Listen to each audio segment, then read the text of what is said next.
হলন শাস্তি বাবার কথা, এই যে সেই বাবা, যা সমস্যা সব সমাধান করে দেবে। ও সাহা, বল কি হয়েছে বল। কি বাবা, ওর মাল ওকে ছেড়ে চলে গেছে, যে করেই হোক ওটাকে ওর কাছে ফেরত এনে দাও। মাটি এনেছিস?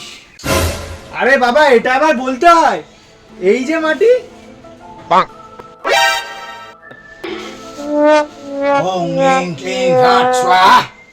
যা গোয়াল ঘরে দেখ, তোর মাল চলে এসছে।